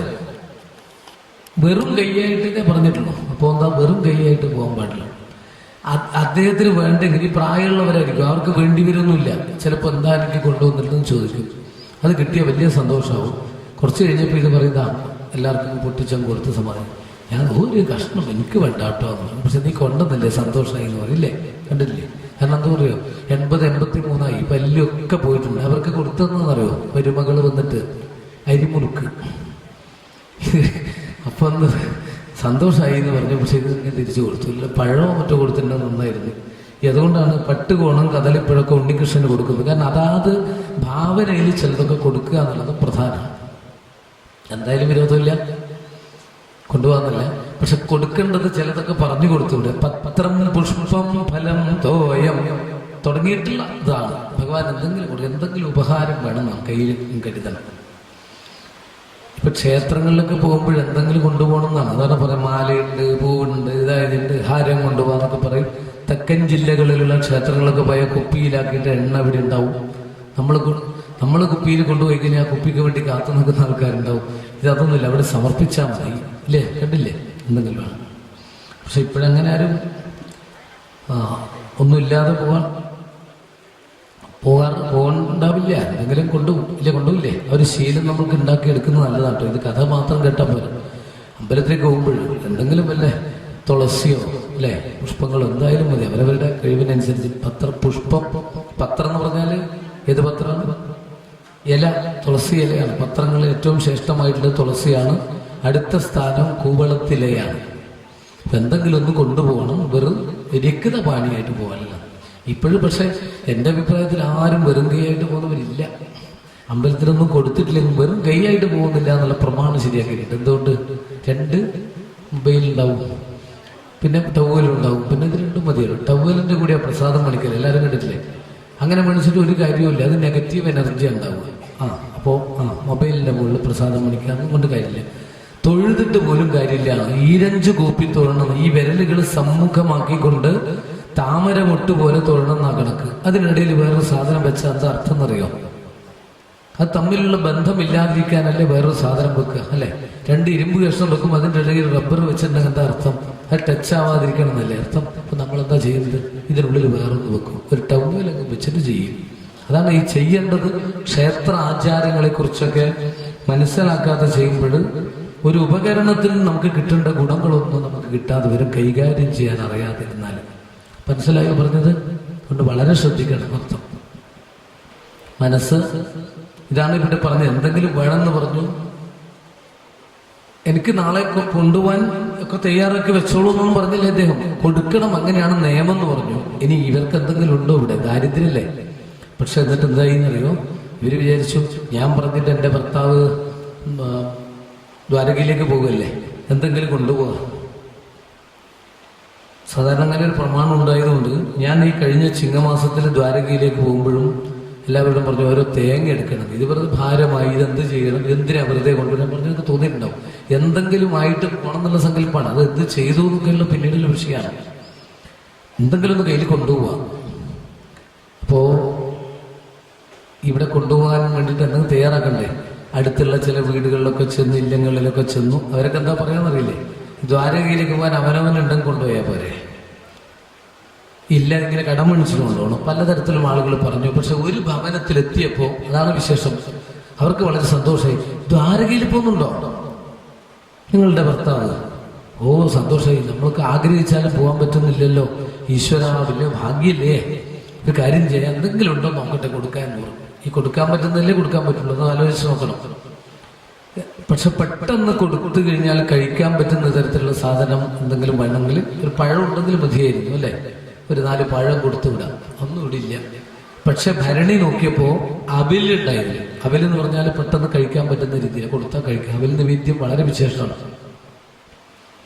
നമുക്ക് ആഹാരത്തിനും വേറൊന്നുമില്ല, ഒന്നുമില്ല എന്ന് പറഞ്ഞാൽ നമ്മൾ കുറച്ച് അവല് പേഗം ശരിയാക്കാൻ പറ്റും. അതുകൊണ്ട് ഇതിന് ഒരു പ്രത്യേകതയുണ്ട്. എന്നാൽ അതാവട്ടെ, എത്രയുള്ളൂ 4 പിടി ഉണ്ടായിരുന്നുള്ളൂ ആ പാത്രത്തിലാകെ. അത് അരിയവലാണ്. അരിയവൽ എന്ന് പറഞ്ഞാൽ വേറൊന്നുമല്ല, അരി പോലെ ഉണ്ട്. ഇടിച്ചത് നേരെയില്ല. പണ്ട് കാലത്ത് ഇടിച്ചതുണ്ടല്ലോ, അതിൽ കല്ലോ നെല്ലൊക്കെ ഉണ്ടാവും ചിലപ്പോൾ. അത് ഇടിച്ചത് നേരെയില്ല. അത് ഇതെങ്ങനെയാണ് കൊടുക്കുക, വാങ്ങിക്കുക എന്ന് ചോദിച്ചു. അതിപ്പോൾ കൊണ്ടുപോകുന്ന ഇങ്ങനെ, ഇപ്പോൾ പാത്രമൊന്നുമില്ലല്ലോ, പണ്ടത്തെ കഥയല്ലേ. പാത്രത്തിൻ്റെ ഒക്കെ അവസ്ഥയൊന്നും ആലോചിച്ച് നോക്കണം. അപ്പോഴാണ് പറഞ്ഞത്, ഇതാ ഇതിൽ തന്നേക്കുമെന്ന് പറഞ്ഞു. ഇത് വാങ്ങിച്ചു. ഇപ്പോഴും ചില നാട്ടിലൊക്കെ ഉണ്ട് കേട്ടോ. കർണാടകത്തിലൊക്കെ പോയാൽ ഞാൻ കുമ്പളയിലൊക്കെ സപ്താഹം നടത്തുമ്പോൾ പ്രസാദം വാങ്ങിക്കരുത്, എൻ്റെ കയ്യിലൊന്നും വാങ്ങിക്കില്ല. അവരിങ്ങനെ വാങ്ങിക്കണം. അത്ര ഗൗരവത്തിൽ കയ്യിൽ വാങ്ങിക്കും, വീണു പോകും. ഇതിലാവും വീണു പോകില്ല. അത്രയും പരിശുദ്ധിയോട് കൂടിയിട്ട് വേണം എന്നുള്ള സങ്കല്പം ഉണ്ടാവും. ഇവരങ്ങനെ തൽക്കാലം കെട്ടിയിട്ട് പോയി. അവിടെ എത്തിയപ്പോൾ ഈ അലക്ക് തുണി ഉണ്ടാവും. ചിലപ്പോൾ മുഷിഞ്ഞ വസ്ത്രമൊന്നുമല്ല കേട്ടോ, അലക്കി വെച്ചിട്ടുള്ള തുണിക്ക് വലിയ പരിശുദ്ധി ഉണ്ട്. ക്ഷേത്രത്തിലെല്ലാം ഉപയോഗിക്കും. ആ അലക്ക് തുണിയിൽ ഒരു കഷ്ണം കീറിയിട്ട് അതിലിത് കെട്ടിവെച്ചു കൊണ്ടുപോകാൻ. വേറെ പാത്രം ഇത് മതിയല്ലോ, അവലല്ലേ. അങ്ങനെ കെട്ടിവെച്ചു, വിളക്കിൻ്റെ അടുത്ത് വെച്ചു. പിന്നെ ഇവർ തമ്മിൽ സംസാരിച്ചിട്ടൊന്നുമില്ല. എനിക്ക് അവല് കിട്ടിയിട്ടുണ്ട് എന്നൊന്നും പറഞ്ഞില്ല, കാരണം അതൊന്നും വിഷയമില്ല. ഇദ്ദേഹത്തിനാണെങ്കിൽ ഉറക്കില്ലാതെ കണ്ട് ഈ രാവിലെ വരെ കുറച്ച് സമയം ഇങ്ങനെ കിടന്നു, വീണ്ടും എഴുന്നേറ്റു, നേരത്തെ എഴുന്നേറ്റു, 2 മണിക്ക് മുമ്പേ കുളിച്ചു. അന്നത്തെ പൂജാതി കർമ്മങ്ങളൊക്കെ നേരത്തെ കഴിച്ചു. 4 മണിയാകുമ്പോഴേക്കും നോക്കാൻ പറ്റും, വഴി കാണുന്നില്ലല്ലോ, പോയാറായോ എന്നൊക്കെ നോക്കിക്കൊണ്ടിരുന്നു. ആ കഷ്ടപ്പെട്ട് തലേദിവസം തന്നെ തട്ടിക്കൊടഞ്ഞെടുത്തു. എന്താണെന്നറിയോ? അവിടെ തട്ടിന്റെ മുകളിൽ വെച്ചൊരു കൊടയുണ്ടായിരുന്നു. അന്ന് പുറത്തിറങ്ങാനുള്ള ഉപയോഗിക്കാറില്ല. ഇദ്ദേഹം മുഷിഞ്ഞ വസ്ത്രം കൊണ്ട് തട്ടിയെടുത്തു എന്നൊക്കെ പറയും നമ്മുടെ രാമപുരത്ത് വാര്യർ. അപ്പൊ മുഷിഞ്ഞ എന്ന് പറഞ്ഞ അസ്ത്രം, അതിന്റെ അർത്ഥം വേറെയുണ്ട്. മുഷിഞ്ഞതെന്ന് പറഞ്ഞു കഴിഞ്ഞാൽ പഴകിയ വസ്ത്രം എന്നാണ് ഇവിടെ ഉദ്ദേശിച്ചത്, നനക്കാത്തതല്ല. അത് മനസ്സിലാക്കണം. 28 വർഷം മുമ്പുള്ള നല്ല ഡബിൾ മുണ്ടുണ്ടെങ്കിൽ ഇപ്പോൾ ഉടുത്താൽ മതി, നല്ലതായിട്ടുണ്ടെങ്കിൽ അല്ലേ. പഴകിക്കഴിഞ്ഞാൽ പഴയതിനൊക്കെ നല്ല ശക്തി ഉണ്ടാവും, പഴയത് നല്ലതുമാണ്. അപ്പോൾ അങ്ങനെയുള്ള വസ്ത്രം കൊണ്ട് തെറ്റെടുക്കും. ഈ ഉത്തരേന്ത്യയിലൊക്കെ അവരിങ്ങനെ കോത്തെടുത്ത് പ്രത്യേക രീതിയിലാണ് ഇവിടെ ഉണ്ടാവുക. അല്ലാതെ അവർ യാത്ര ചെയ്യില്ല. നമ്മളെ പോലെ മുണ്ടൊക്കെ ഇങ്ങനെ മാട്ടിക്കൊത്തി ആരിടാന്ന് പറഞ്ഞിട്ടും ദൈവത്തിൻ്റെ മുമ്പിൽ പോവില്ല. അതുപോലെ അവിടെ ദൈവത്തിൻ്റെ മുന്നിലൊക്കെ വിശ്വാസം എന്തോ ആയിക്കോട്ടെ, ഇങ്ങനെ കാല് നീട്ടിയിരിക്കുക അതൊന്നും പാടില്ല എന്ന് പറയും. പ്രത്യേകിച്ച് ഈ കാലിൻ്റെ പാദം ദേവന്റെ നേരെ വരുന്നിട്ട് നീട്ടിയിരിക്കുക എന്ന് പറഞ്ഞാൽ ഒന്നും അവിടെ വിടില്ല. ഒരുപാട് സങ്കല്പങ്ങളുണ്ട്. ഇദ്ദേഹം എന്തായി, രാവിലെ ഏതാണ്ട് വെള്ള കയറി സമയമായി, പെട്ടെന്ന് പുറത്തേക്ക് ഇറങ്ങി ഓലക്കൊടിക്ക് എടുത്തു പോയി. ഈ വർത്തമാനം അധികം പറയില്ല, അതുകൊണ്ട് അറിയും നാമജപത്തിൽ തന്നെ മുഴുകിയിട്ടാണ്. അത് നാമജപങ്ങളിൽ മുഴുകാതെ ആർക്കും ഈശ്വരനിലെത്താനാവില്ല എന്നല്ലേ പറഞ്ഞു. അതുകൊണ്ട് നാമം കൃഷ്ണ കൃഷ്ണ ഹരേ കൃഷ്ണ കൃഷ്ണ കൃഷ്ണ ഹരേ കൃഷ്ണ ഇങ്ങനെ ജപിച്ചുകൊണ്ടേയിരിക്കും. ഇദ്ദേഹം വല്ല പുറത്തേക്ക് ഇറങ്ങണം. കാരണം എന്താ ചോദിക്കാത്തതെന്നറിയോ? ചോദിച്ചിട്ട് ഇല്ല എന്ന് പറയിക്കാൻ പാടില്ല. ഈ ക്ഷേത്ര കാര്യങ്ങളിലൊക്കെ തന്നെ ഇല്ല എന്ന് പറയിക്കാൻ പാടില്ല. അപ്പൊ അതുകൊണ്ട് അമിതമായിട്ട് ചോദിച്ചിട്ട് അവരെ കൊണ്ട് പറയിപ്പിക്കരുത്. സന്തോഷത്തോടെ കൊടുക്കണം. അങ്ങനെ നിയമം. എന്നിട്ടെന്തായി സദ്ഭാവന ഉണ്ടാവണം എന്നാണ്. ഇതേ ഇങ്ങനെ പുറത്തേക്ക് ഇറങ്ങിയപ്പോൾ വേഗം അകത്ത് ചെന്നു ഈ അവിൽപ്പൊതി എടുത്തിട്ട് കൊണ്ടുവരുന്നു. എന്താണെന്ന് പറഞ്ഞില്ല. അതൊക്കെ അത്രേ ഉണ്ടാവുള്ളൂ. അമർത്തിപ്പിടിച്ചിട്ട് ഒരു പിടി, അങ്ങനെ 4 പിടിയാണ് പറഞ്ഞത്. അപ്പൊ അത്രേ ഉണ്ടാവുള്ളൂ. അത് കയ്യിൽ ഇങ്ങനെ മുറുകെ പിടിച്ച് കൊണ്ടുവന്നിട്ട് ഇങ്ങനെ കൊടുക്കാൻ വേണ്ടി ഭാവിക്കുമ്പോൾ അദ്ദേഹം കൈ കാട്ടിയപ്പോ ഇവരെന്താ സങ്കല്പിച്ചതെന്നറിയോ? എന്റെ മുന്നിൽ കൈ കാട്ടുന്ന ഭർത്താവാണെന്നല്ല, പിന്നെന്താ, ശ്രീയപ്പതി സാക്ഷാൽ ലക്ഷ്മി വല്ലഭനായ ദ്വാരകാധീശന്റെ കൈയാണിത് എന്ന് സങ്കല്പിച്ചുകൊണ്ട് ആ കയ്യിലേക്ക് കൊടുക്കുമ്പോൾ പ്രാർത്ഥിച്ചൊരു പ്രാർത്ഥന ഉണ്ട് എന്നാണ് ഗുരുനാഥൻ പറഞ്ഞു തന്നത്. മനോരഥോമതീയോയം സഫല സർവധാത്വയാ നിർവിഘ്നേനൈവ കർത്തവ്യദാസോഹം തവ കേശവ. എൻ്റെ ദാരിദ്ര്യമുണ്ട്, കുട്ടികളുടെ കാര്യമൊന്നും കഷ്ടത്തിലാണ്, ജീവിക്കാൻ മാർഗമില്ല, ഒന്നും പറഞ്ഞില്ല. എൻ്റെ മനസ്സിലുള്ള ആഗ്രഹങ്ങൾ സഫലീകരിക്കണേ. അതെന്തുകൊണ്ട് പറഞ്ഞില്ല എന്നറിയോ? മനസ്സിലുള്ള ആഗ്രഹങ്ങളൊക്കെ ആർക്കിറക്കി അറിയാം? ദ്വാരകാധീശൻ അറിയാം. സങ്കല്പം ചെയ്ത് കൊടുക്കുകയാണ്. കൊടുത്തപ്പോൾ അദ്ദേഹം അത് കക്ഷത്തിലിറക്കി പിടിച്ചു. പക്ഷെ ആർക്ക് കൊടുത്തു എന്നാണ് സങ്കല്പം? ഈ കൈ ആരുടെ കൈയാണ്? ദ്വാരകാധീശനാണ്, ഭർത്താവിനല്ല എന്നുള്ള ഭാവത്തിൽ നേരിട്ട് ഏൽപ്പിച്ചു കൊടുത്തു. സത്യത്തിൽ ആ ബുധനാഴ്ച ശ്രീകൃഷ്ണ ഭഗവാൻ അന്ന് എവിടെയും പോകാതെ കാത്തു നിന്നതിനാണെന്നറിയോ? ഈ കെട്ടി പത്നി തന്നു എനിക്ക്, പക്ഷെ അത് നേരിട്ടൊന്ന് കിട്ടണം. ശരിക്കും അങ്ങനെയാണ് മോക്ഷമൊക്കെ ആക്കുന്നത്. ഇവിടെ ചടങ്ങുകളൊക്കെ കഴിച്ചിട്ട് ഇവിടുന്ന് മോക്ഷം ആക്കും. പിന്നെ വെള്ളി പ്രതിമ മാത്രമാണ് കൊണ്ട് സമർപ്പിക്കുക. ചടങ്ങൊക്കെ മുമ്പേ കഴിയും. ഇതുപോലെയാണ് ഇനി അവര് കിട്ടുകയുണ്ട്. മനസ്സുകൊണ്ട് ഇത് അവിടെ കിട്ടി. ആ സമയത്ത് കിട്ടി, രാവിലെ പ്രഭാതത്തിൽ കിട്ടി. ഈ ഗുരുവായൂർ പോയി കഴിഞ്ഞാൽ ഒരു മഞ്ജുളാലുണ്ട്, കേട്ടിട്ടുണ്ടോന്ന് അറിയില്ല. എന്താ സംഭവം എന്നറിയോ? ഒരു മഞ്ജുള വാരസ്യാര് മാലയും കെട്ടിട്ട് പോയി. ഗ്രഹണമായതുകൊണ്ട് നട നേരത്തെ അടച്ചു. ഇവരിത് ശ്രദ്ധിച്ചിട്ടുമില്ല. ഈ മാല നല്ല വനമാലയാണ്, കഷ്ടപ്പെട്ട് കെട്ടിയതാണ്. ഇതിനെന്ത് തിരിച്ചു കൊണ്ടുപോയി വന്ന മനസ്സിന് വിഷമമില്ല. ഗുരുവായൂർ ചാർത്താൻ അടച്ചു. അപ്പൊ ആരോ പറഞ്ഞു തിരിച്ചു കൊണ്ടുപോകുന്നും വേണ്ട. പിന്നെന്തായാലും ആ ആൽച്ചുവട്ടിൽ എവിടെ അരയാലിന്റെ ചുവട്ടില് അവിടെ വിളക്ക് വെക്കുന്ന കല്ലുണ്ട്. ഈ രാവിലെ എപ്പോഴും എഴുന്നള്ളത്ത് സമയത്ത്, ശിവേരി സമയത്ത് വിളക്ക് വെക്കും. അതും ഭഗവാന്റെ തന്നെയല്ലേ. അവിടെ ഭഗവാനെ സങ്കല്പിച്ചുകൊണ്ട് സമർപ്പിച്ചോളൂ, സാരമില്ല, ഭഗവാൻ സ്വീകരിക്കുന്നു പറഞ്ഞു. ആ വാക്ക് വിശ്വസിച്ചു. ഇവര് കല്ലുവിളക്കല്ല അവിടെ കണ്ടത്. പീലിത്തിരുമുടിയോട് കൂടിയിട്ട് ഉണ്ണികൃഷ്ണൻ ഇരിക്കുന്ന പോലെ മനസ്സുകൊണ്ട് സങ്കല്പിച്ച്, തിരുമേനിയല്ലേ മാല ചേർത്തേണ്ടത്, എനിക്കതിന് അധികാരമില്ല, പക്ഷെ ഇവിടെ ആയതുകൊണ്ട് മുട്ടാതെ ഞാൻ കഴുത്തിലേക്ക് ഇടുന്നു എന്ന് സങ്കല്പിച്ചുകൊണ്ട് ആ മാല കല്ലിൽ സമർപ്പിച്ചു. പിറ്റേ ദിവസം രാവിലെ മാല അവിടെ ഇല്ല. അകത്ത് ഒരുപാട് മാലകൾ എല്ലാം വാടിയിട്ടുണ്ട് പിറ്റേ ദിവസത്തേക്ക്. പക്ഷെ ഒരു വാടാമലർ മാല ഉണ്ടായിരുന്നു. അതാരുടേതാണ്? മഞ്ജുള വാരസ്യാര്. അതാണ് മഞ്ജുളാൽ എന്നുള്ള ഇന്നും പ്രസിദ്ധമായിട്ട്. ആ ഒരു സങ്കല്പ കർമ്മമാനസ, നമ്മൾ ആ ഭാവന വേണമെന്ന് ഞാൻ നേരത്തെ പറഞ്ഞു. നമ്മളവിടെ മനസ്സുകൊണ്ട് ആ സങ്കല്പത്തിലേക്ക് എത്തണം. സുധാമാവ് പോകുന്നു, പിന്നൊട്ടും താമസമില്ല, യാത്ര പറയല് ഒന്നുമില്ല, നാമം ജപിച്ചുകൊണ്ട്. എന്തായിരിക്കും നാമം എന്നറിയോ? ഹരേ കൃഷ്ണ ഹരേ കൃഷ്ണ കൃഷ്ണ കൃഷ്ണ. ഈശ്വരനെ നിർത്തിക്കൊണ്ട് അതിനെ തീർത്ഥാടനം എന്ന് പറയുള്ളൂ. അല്ലാത്തതൊക്കെ ടൂറാണ്. പറഞ്ഞ മനസ്സിലായോ? മറ്റുള്ള ഭൗതിക വിഷയങ്ങൾ ആഗ്രഹിച്ചുകൊണ്ടാണ് നമ്മൾ പോകുന്നതെങ്കിൽ അത് വേറെ, അതിന് പേരുമുണ്ട്, വേറെ സങ്കല്പമുണ്ട്. മനസ്സെപ്പോഴും ഈശ്വരനിലേക്ക് തന്നെ പോകണം. ദാഹവും വിശപ്പും അറിയില്ല കേട്ടോ. സത്യത്തിൽ ദാഹവും വിശപ്പൊന്നും അറിയില്ല. സാധാരണഗതിയിൽ അങ്ങനെയല്ല. ഈ മനസ്സതിൽ നിൽക്കുന്നില്ലെങ്കിൽ എന്താണെന്നറിയോ? സാധാരണ വീട്ടിൽ നിന്ന് 3 നേരം കഴിക്കുന്നില്ലെങ്കിൽ ഇവിടെ 8 നേരം കഴിക്കേണ്ടി വരും പോയി കഴിഞ്ഞാൽ. പറഞ്ഞ് മനസ്സിലായി? അവസാനം സുഖമായിട്ട് വിളിക്കുമ്പോൾ മനസ്സിലാവും, ബോധ്യം വരും. അല്ല, ശരിയല്ലേ? അതാണ് ഇത്. മനസ്സ് ശരിക്കും ഇങ്ങനെ പോകാതിരുന്നാൽ അത് ആദ്യം തന്നെ മനസ്സിലാക്കണം. തീർത്ഥാടനം ഒരേ ഒരു ലക്ഷ്യം എന്ന് പറയും. ശബരിമലയും അയ്യപ്പനൊക്കെയാണെന്ന് പറയും. മറ്റേ ഇവിടെ മുഴുവൻ ആഹാരത്തിന്റെ ലക്ഷ്യമായി എങ്ങനെ ഉണ്ടാവും? അതുകൊണ്ടാണ് മനസ്സ് പൂർണ്ണമായിട്ടും ഈശ്വരനെ സമർപ്പിച്ചു പോകുമ്പോൾ നിങ്ങൾ നോക്കിക്കോളൂ, മണിക്കൂറുകൾ എത്ര യാത്ര ചെയ്തിട്ടുണ്ടെങ്കിൽ ദാഹവും വിശപ്പും അറിയില്ല. നമുക്കിപ്പോൾ ക്ഷീണം അറിയണമെങ്കിൽ ഒറ്റ വഴിയുള്ളൂ. ഇവിടുന്ന് എന്താ അറിയോ? ഒന്നിക്കിത് നിർത്തിയിട്ട് ഇവിടെ വെറുതെ ഇരിക്കുക, അല്ലെങ്കിൽ ഇവിടെ താഴോട്ട് ഇറങ്ങുക. അപ്പോൾ ക്ഷീണവും വിശപ്പും ദാഹവും ഒക്കെ അറിയും. എങ്ങനെ ഇവിടെ വന്ന് ഇരിക്കുക എന്ന് വരെ തോന്നും. പക്ഷേ ഇവിടെ ഇങ്ങനെ മനസ്സ് ഇതിലേക്ക് പോയി കഴിഞ്ഞാൽ അതുകൊണ്ടാണ് ഞാൻ പറയുന്നത് അത്ര ആ ഒരു ഭാവത്തിൽ വേണം, അല്ലെങ്കിൽ കഥയൊന്നും ഉണ്ടാവില്ല. ഇത് സുധാമാവ് നമുക്ക് കാണിച്ചു തന്നു. മനസ്സ് വേറെ എവിടെയും പോകാതെ ബ്രഹ്മത്തിലേക്ക് സഞ്ചരിച്ചു എന്നാ പറയാം കേട്ടോ, പരബ്രഹ്മത്തിലേക്ക്. അദ്ദേഹത്തിന്റെ ആ ഭാവം അതായിരുന്നു. മാനസ സംചരരേ ബ്രഹ്മണി മാനസ സംചരരേ ബ്രഹ്മണി മാനസ സംചരരേ മദശിഖി പിഞ്ച അലങ്കൃത ചിഗുരേ മദശിഖി പിഞ്ച അലങ്കൃത ചിഗുരേ മഹനീയ പോല വിദിത മുഗുരേ മാനസ സംചരരേ ബ്രഹ്മണി മാനസ സംചരരേ. എന്താ അർത്ഥം അറിയില്ലല്ലോ.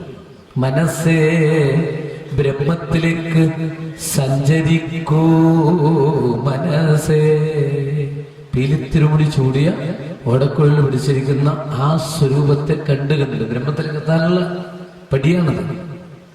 ഇത് മാത്രം മനസ്സിലങ്ങനെ വരുമ്പോൾ ഈ കിലോമീറ്ററുകളിൽ നിന്ന് യാത്ര ചെയ്യുമ്പോഴല്ലേ, മൈലുകൾ അല്ലേ പറയാം. പണ്ട് കാലത്ത് എത്രയോ മൈലുകൾ സഞ്ചരിച്ചു വൈകുന്നേരം വരെ.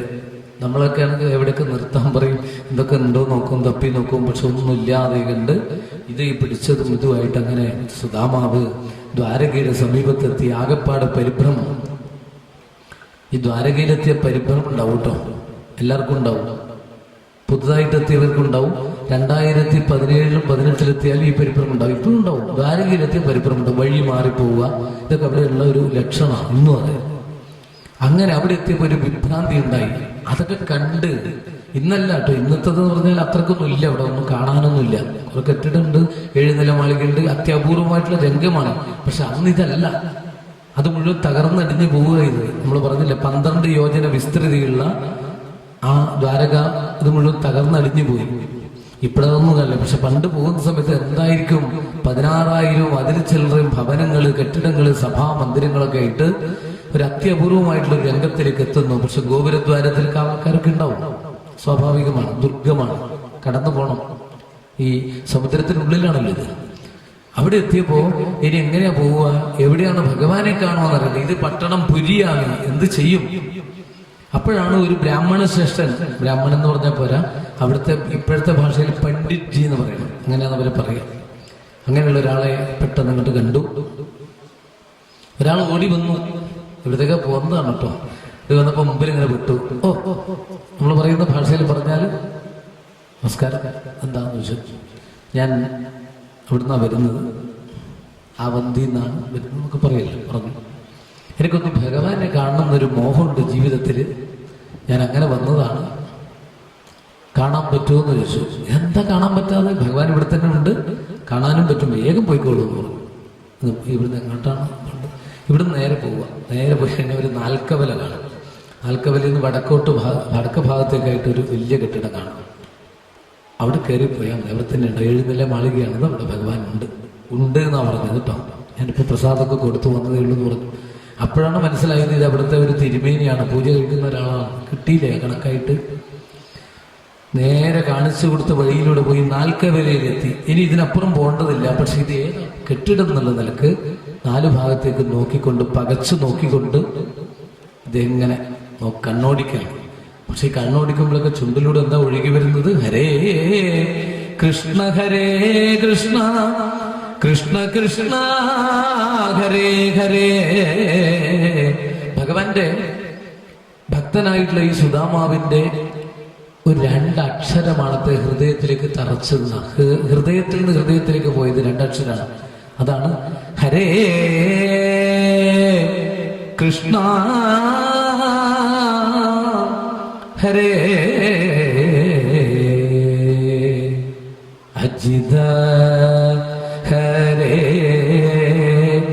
മാധവ വിഷ്ണു അജിത ഹരേ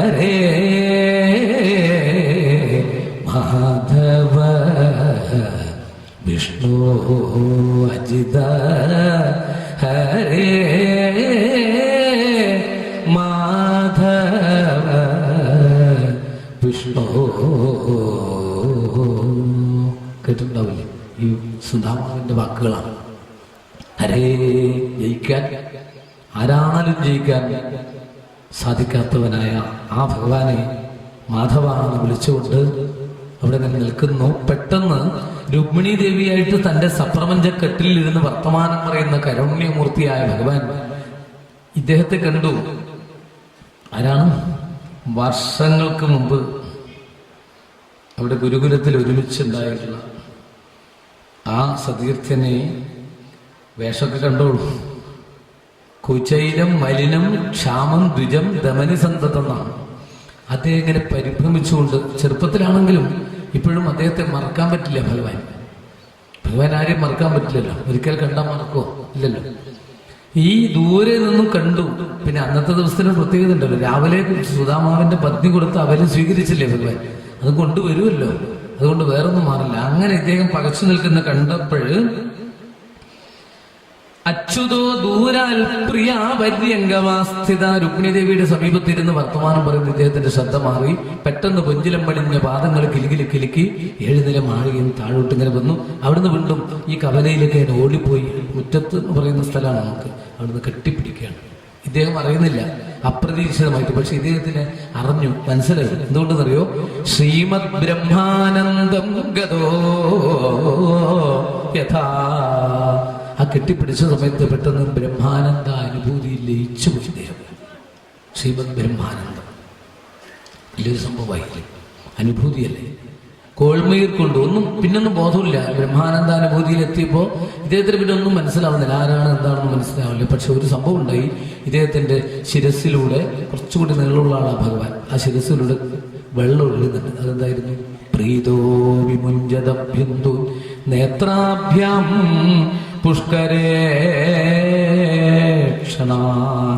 ആ താമരക്കണ്ണിലൂടെ ഒഴുകി വന്ന കണ്ണീര്, അതാണ് ഇപ്പൊ ഉണ്ടായത്. ഈ കെട്ടിപ്പിടിച്ച് മാറത്തെ വിയർപ്പു വെള്ളം കൊണ്ടു നാറും സതീർത്ഥ്യനെ മാറത്തുണ്മയോടു ചേർത്തു ഗാഠം പുണർന്നു. അന്തണനെ കണ്ടിട്ടു സന്തോഷം കൊണ്ടോ തസ്യ ദൈന്യം ചിന്തിച്ചിട്ടുള്ളിലുണ്ടായ സന്താപം കൊണ്ടോ എന്തുകൊണ്ടോ ശൗരി കണ്ണുനീരണിഞ്ഞു ധീരനായ ചന്താമര കണ്ണനുണ്ടോ കരഞ്ഞിട്ടുള്ളൂ. കണ്ണുനീര് ധാരധാരയായിട്ട് ഒഴുകി തിന്നുകൊണ്ടാണ്. ഇന്നും പിടികിട്ടിയില്ല ഇദ്ദേഹത്തെ കണ്ട സന്തോഷമാണോ അല്ല ഈ ഒരു അവസ്ഥയിൽ എത്തിയില്ല എൻ്റെ ഭക്തൻ എന്നുള്ള വിഷമാണോ എന്ന് പറയാൻ പറ്റില്ല. പിന്നീട് ഇദ്ദേഹം നടന്നിട്ട് പോയിട്ടില്ല ദ്വാരകയിലേക്ക്. എന്ന് പറഞ്ഞാൽ എന്താ, കെട്ടിടത്തിലേക്ക് കയറിയത് എങ്ങനെ? ഭഗവാൻ എടുത്തു കൊണ്ടുപോയിട്ട് തൻ്റെ സപ്രപഞ്ച കെട്ടിലിരുത്തി. രുക്മിണി ദേവി കിണ്ടിയിൽ വെള്ളം കൊണ്ടുവന്നു, ചാമരം വീശുന്നു. ഭഗവാനെ വീശാനൊക്കെ ആളുണ്ട്, ഒക്കെ ഇദ്ദേഹത്തിനാണ് വേണ്ടതെന്ന് പറഞ്ഞു. എല്ലാം ഇദ്ദേഹത്തിന് വീശിക്കൊണ്ടിരിക്കുന്നു.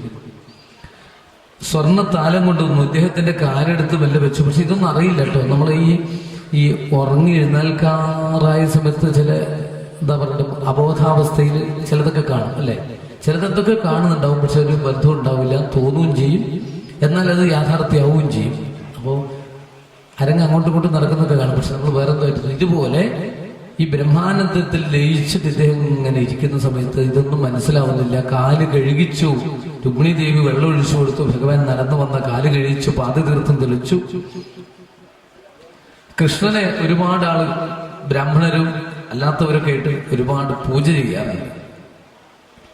ഭഗവാൻ വിചാരിച്ചു ഇദ്ദേഹത്തെ ഞാനും അതുപോലെ ഒന്ന് പൂജിച്ചു നോക്കിയാൽ എന്താന്ന് പറഞ്ഞ് ധൂപവും ദീപമൊക്കെ എടുത്തിട്ട് മണിയൊക്കെ മുട്ടിയിട്ട് ഇദ്ദേഹത്തെ പൂജിച്ചു എന്നാ പറയുന്നത്. വിപ്രദേവേന ദേവപത്, ഈ വിപ്രനെ ബ്രാഹ്മണനെ ദേവനാക്കി കണ്ടുകൊണ്ട് ഭഗവാൻ പൂജിച്ചു. പക്ഷെ പൂജിക്കുമ്പോൾ നമ്മൾ നിവേദ്യമൊക്കെ ഇങ്ങനെ മുന്നിൽ വെച്ചു, അതിന് മന്ത്രങ്ങളൊക്കെ ഉണ്ട്. പ്രാണായ സ്വാഹ.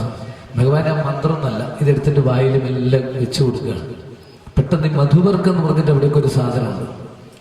തൈരും ഇതൊക്കെ ആയിട്ടില്ല അല്ലേ, മധുരമൊക്കെ ആയിട്ട് അത് മെല്ലെ വായിലങ്ങ് വെച്ച് കൊടുത്തപ്പോഴാണ് പെട്ടെന്ന് ബോധം വന്നു. ഭഗവാൻ താഴെ ഇരുന്നിട്ട് ഇതൊക്കെ ചെയ്ത് കണ്ടു.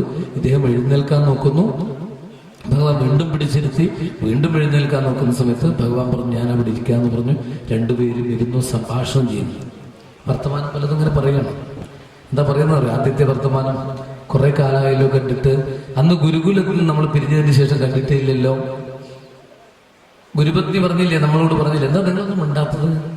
ഗുരുപത്നി പറഞ്ഞില്ലേ, വിറകിന് പോകണം കുട്ടികളെ, വിറകില്ല, നാളേക്ക് കത്തിക്കാൻ വിറകില്ല, കൊണ്ടുവരണം എന്ന് പറഞ്ഞപ്പോ ഇപ്പൊ നമ്മൾ പോവാന്ന് പറഞ്ഞ് ബലരാമേട്ടനും ഞാനും അങ്ങും കൂടിയിട്ട് വിറകിനായിട്ട് പോയത്. വിറക് 3 കെട്ട് തയ്യാറാക്കി വെച്ചു. പുറപ്പെടാൻ നോക്കുമ്പോഴേക്കും ഇടിയും മഴയും വന്ന് കുന്നും കുഴിയും തിരിച്ചറിയാൻ പറ്റാതായി. ഇനിയിപ്പോ എന്താ ചെയ്യാൻ പരിഭ്രമിച്ചു. അവിടെ ഇങ്ങനെ പേടിച്ച് പരിഭ്രമിച്ചുകൊണ്ട് ഒരുമിച്ച് അങ്ങനെ കഴിഞ്ഞുകൂടി. പ്രഭാതമായി, മഴയൊക്കെ തീർന്നു. വിറക് കെട്ടുമെടുത്ത് നമ്മൾ പോകുന്ന സമയത്ത് പെട്ടെന്ന് ഭഗവാൻ പറയാണ്, എൻ്റെ ഗുരുനാഥൻ വരുന്നത് നിങ്ങൾക്കൊക്കെ ഓർമ്മയില്ല. അന്ന് ഗുരുനാഥൻ വന്നു, വിറക് കെട്ടൊക്കെ വലിച്ചെറിഞ്ഞു. നമുക്ക് പോകാം, കുട്ടികൾ എന്തായിരുന്നു? അപ്പോഴേക്ക് രാത്രി ഉറക്കമില്ല, ഭക്ഷണം കഴിക്കാതെ ഗുരുപത്നിയെ വഴക്ക് പറഞ്ഞിട്ട് ആ കുട്ടികൾ എന്തിനാ പറഞ്ഞതെന്ന് ചോദിച്ചിട്ട് ആ കുട്ടി കൊണ്ടുവന്നത്. അവിടെ എത്തിയപ്പോൾ എന്താ പറയുന്നറിയോ? നിങ്ങളെ പഠിപ്പിക്കാനുള്ള പഠിപ്പൊന്നും എൻ്റെ കയ്യിലില്ല, എല്ലാം നാം പഠിച്ചു കഴിഞ്ഞു കേട്ടോ, അതൊന്നും നിങ്ങൾക്ക് പഠിപ്പിക്കാനില്ല. ഗുരുവിന് വേണ്ടി ഇങ്ങനെ സമ്പൂർണ്ണ സമർപ്പണം ചെയ്ത നിങ്ങൾക്ക് എൻ്റെ എല്ലാ അനുഗ്രഹമുണ്ട്. നിങ്ങൾ എന്നെ അനുഗ്രഹിക്കുകയാണ് വേണ്ടത്, നിങ്ങൾ ഈശ്വരന്മാരാണെന്ന് പറഞ്ഞു. അങ്ങനെയാണെങ്കിൽ നമുക്ക് പോകാമല്ലേ? ഓ പോകാം. 64 ദിവസമായിരുന്നു അന്ന്. എല്ലാം പഠിച്ചു കഴിഞ്ഞു. പോകുന്ന സമയത്ത് കുറെ ഉപദേശങ്ങളൊക്കെ തന്ന് കുറച്ച് കാര്യങ്ങളൊക്കെ പറഞ്ഞു തന്നു കഴിഞ്ഞാൽ അതൊക്കെ നമ്മൾ ജീവിതത്തിലേക്ക് കൊണ്ടുവരാൻ വേണ്ടി ഒരു ഗുരുദക്ഷിണ തരുന്ന അനുഗ്രഹം വാങ്ങണ്ടേ എന്ന് പറഞ്ഞപ്പോൾ അങ്ങ് മെല്ലെ പിറകിലോട്ട് പോയതൊക്കെ എനിക്ക് ഓർമ്മയുണ്ട്, ഒന്നും കൊടുക്കാനില്ലാഞ്ഞിട്ട്. അപ്പോഴാണ് എന്തുണ്ടായത്? ഈ ഗുരുപത്നി പറഞ്ഞു, പ്രഭാസ തീർത്ഥത്തിൽ മുങ്ങി മരിച്ച ആ കുട്ടിയെ എൻ്റെ മകനെ കൊണ്ടുതരണം എന്ന് പറഞ്ഞു. കണ്ണും ധാരധാരയായി കണ്ണുനീരൊഴുകി. അപ്പോൾ ഭഗവാൻ എന്ത് ചെയ്തു? വേഗം ഭഗവാൻ പറയുന്നതാണ് കേട്ടോ, ഞാൻ വേഗം പോയി ബലരാമേട്ടനോട് കൂടി പോയി പ്രഭാസ തീർത്ഥത്തിൽ മുങ്ങി മരിച്ച കുട്ടിയെയും കൊണ്ടുവന്നു. അങ്ങയെ മുന്നിൽ നിർത്തി 3 പേരും ഒരുമിച്ച് വന്നു. 3 പേരും ഒരുമിച്ച് പോകുന്നു. ഞങ്ങളുടെ 3 പേരുടെയും ഗുരുദക്ഷിണയാണ് ഗുരുനാഥ എന്ന് പറഞ്ഞ ഒരു നമസ്കാരം. അന്ന് ഗുരുനാഥനും പത്നിയും ഞങ്ങളെ അനുഗ്രഹിച്ചു. ആ അനുഗ്രഹം മാത്രമേ എനിക്കുള്ളൂ. ഞാൻ ഈ ദ്വാരകയിൽ കഴിഞ്ഞുകൂടുന്നത് ആ ഗുരുനാഥന്റെ അനുഗ്രഹമാണ്. എനിക്ക് മാത്രമല്ല, ഈ ലോകത്തുള്ളവർക്കൊക്കെ ഗുരോരനുഗ്രഹേണ ഇവ പുമൻ പൂർണ്ണ പ്രശാന്തയേ. ഗുരുവിന്റെ അനുഗ്രഹം കിട്ടിയില്ലെങ്കിൽ എന്തുണ്ടായിട്ടും കാര്യമില്ല, പഠിപ്പുണ്ടായിട്ടും കേമത്തുണ്ടായിട്ടും കാര്യമില്ല എന്ന് പറഞ്ഞു. ഇത്രയും കഴിഞ്ഞിട്ട് പറഞ്ഞു, എനിക്കെന്താ അങ്ങയുടെ ഭവനത്തിൽ നിന്ന്, വീട്ടിൽ നിന്നെന്ന് പറയുന്നതിന് തുല്യമാണ് കേട്ടോ, കൊണ്ടുവന്നിട്ടുള്ളത് കഴിക്കാമെന്ന് ചോദിച്ചു. അതാ അത്ര അടുപ്പുള്ളവരെ ചോദിക്കുള്ളൂ. അപ്പോഴാണ് കൈയൊന്ന് അമർത്തി നോക്കി, ഇത് ഇവിടെ ഉണ്ടോ നോക്കി. ഉണ്ട്, പക്ഷെ ഈ മഹാപ്രഭുവിന് ഇതെങ്ങനെ നമ്മൾ ഇവിടുന്ന് കൊടുക്കാന്ന് വിചാരിച്ചിട്ട് കാണിക്കാതെ ഇങ്ങനെ ഇറുക്കി വെച്ചു. അപ്പോഴും പറഞ്ഞു, എന്തായാലും മതി, പത്രം പുഷ്പം ഫലം തോയം വ്യോമേ ഭക്തിയാ പ്രയച്ഛതി. കുറച്ചെണ്ണം പറഞ്ഞു. എന്നിട്ട് പറഞ്ഞു, ഭക്തിയോടുകൂടി എനിക്ക് തന്നാൽ ഞാൻ സ്വീകരിക്കുള്ളൂ, എന്തായാലും മതി. പത്രം പുഷ്പം ഫലം തോയം 4 പറഞ്ഞിട്ടുള്ളൂ. ഇതെന്താ ഈ 4 പറഞ്ഞതെന്ന് ആരെങ്കിലും ചോദിച്ചാൽ നമുക്ക് പറയണ്ടേ? പണ്ട് പാഞ്ചാലി ചീരയില കൊടുത്തതിന്റെ ആ ഓർമ്മയാണ്, വേറൊന്നുമില്ല. ഗജേന്ദ്രൻ താമര സമർപ്പിച്ചതിന്റെ ഓർമ്മയാണ്. ശബരി രാമാവതാര കാലത്ത് കടിച്ച പഴം കൊടുത്തതിന്റെ ഓർമ്മയാണ്. രാജസൂയത്തില് ജലം കൊണ്ട് യുധിഷ്ഠിരനെ സന്തോഷിപ്പിച്ചതിന്റെ ഓർമ്മയാണ്. എന്നിട്ട് പറഞ്ഞെന്താണെന്നറിയോ? അടുത്തത് പറഞ്ഞു, ഈ എനിക്കിപ്പോ കുറേ അധികം കൊണ്ട് തന്ന് എന്റെ മുന്നിൽ ഇങ്ങനെ കൂട്ടി വെച്ചാലും ഭക്തി ഇല്ലെങ്കിൽ ഞാനത് നോക്കുക പോലും ഇല്ല. ഇനി ഭക്തിയോടുകൂടി എനിക്ക് കുറച്ച് തന്നാലും ഞാൻ സ്വീകരിക്കും എന്നൊക്കെ പറഞ്ഞു. അപ്പോഴും ഇത് അനങ്ങുന്നില്ലല്ലോ. അപ്പോൾ മനസ്സിലായി എന്താണെന്നറിയോ? ഇദ്ദേഹം എനിക്ക് തരാത്തത് സമ്പത്ത് ആഗ്രഹിച്ചിട്ടല്ല ഇദ്ദേഹം വരുന്നത്. എനിക്കെന്തെങ്കിലും തന്നാൽ ഞാൻ അങ്ങോട്ടെന്തെങ്കിലും കൊടുക്കുമോ എന്ന് വിചാരിച്ചിട്ട് പരിഭ്രമിച്ചിട്ടാണ് തരാത്തത്. അതുകൊണ്ട്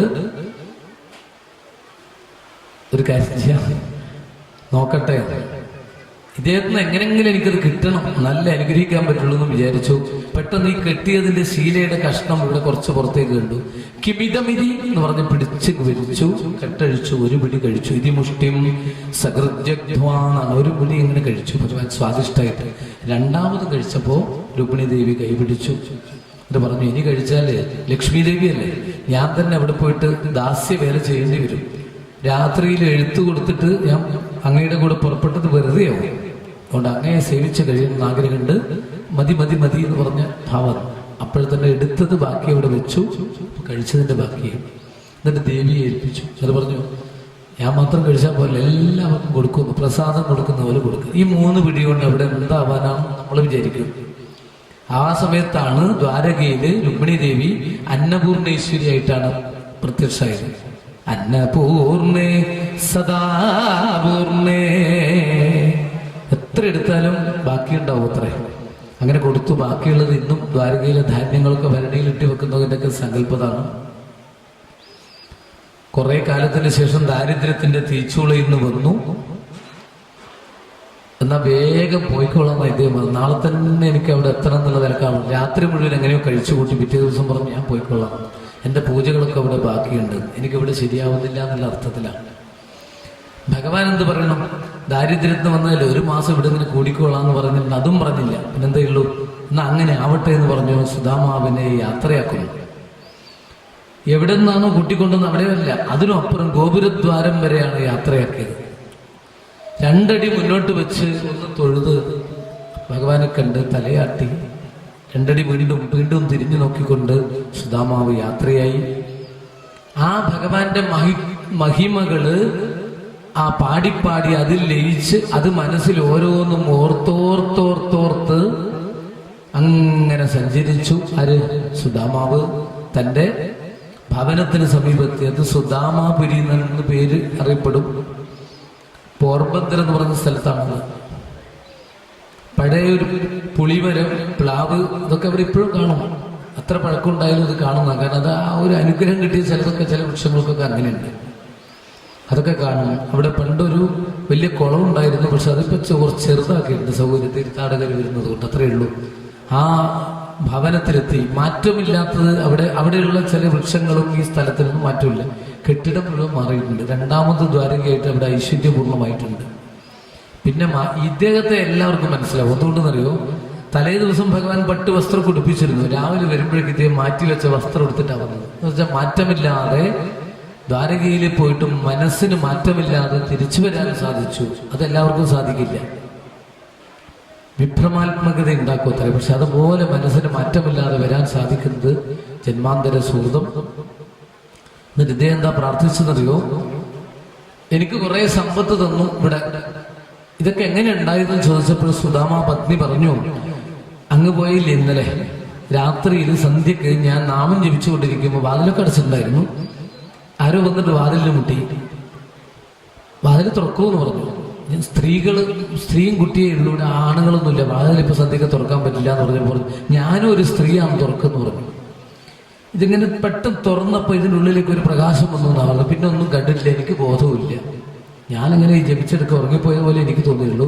പക്ഷെ ഇന്ന് ആകുമ്പോഴേക്കും എനിക്ക് ഇങ്ങനെയൊക്കെ കാണാൻ സാധിച്ചു എന്ന് പറഞ്ഞാൽ ഇത് അനുഗ്രഹം, ഇന്ദ്രജാലം എന്നാ ഇതിനെ പറയാം. ഒന്നുമില്ലാത്തവർക്ക് പെട്ടെന്നുണ്ടാവുക. വിചിത്ര രൂപത്തവക്കല്ല അനുഗ്രഹം. ഇത് ഭഗവാന്റെ മായാജാലമാണ്. അത് 2ാമത്തെ ദ്വാരകയാണെന്നാ പറയാം. ഭഗവാൻ എല്ലാം സത്യം അങ്ങനെയാണ് കേട്ടോ. ഒരു രാത്രി കൊണ്ട് ആൾക്കാരൊക്കെ ഏർപ്പെടുത്തിയിട്ട് ഇതൊക്കെ ചെയ്തു കൊടുക്കാൻ പറ്റും. ഇന്നുള്ള ദ്വാരകയിലെ 7 നില മാളിക മുഴുവനും ഒരു ദിവസം കൊണ്ടാണ് വജ്രനാഭന്റെ നേതൃത്വത്തിൽ പുതുക്കി പണിതെന്നാ പറയാം. എത്രയോ തവണ തകർന്നറിഞ്ഞാലും അത്രമാത്രം സങ്കല്പശക്തി, ഇച്ഛാശക്തി, ജ്ഞാനശക്തി, ക്രിയാശക്തി നമ്മുടെ പൂർവീകർക്കുണ്ടായിരുന്നു. ആ ഒരു സുഹൃത പൈതൃകമാണ് നമ്മളിവിടെ അനുഭവിച്ചത്. ഈ ബ്രാഹ്മണൻ എന്താ പ്രാർത്ഥിച്ചത്? ഇത്രയൊക്കെ സമ്പത്തും കേമത്തൊക്കെ ഉണ്ടായപ്പോ പറഞ്ഞു ഇത് കഴിക്കണം എന്ന് പറഞ്ഞു. ഇത്രയൊക്കെ കറികളോട് കൂടിയിട്ട് ഭക്ഷണം കഴിക്കണം എന്ന് പറഞ്ഞു. എനിക്ക് വേണ്ടാന്ന് പറഞ്ഞു.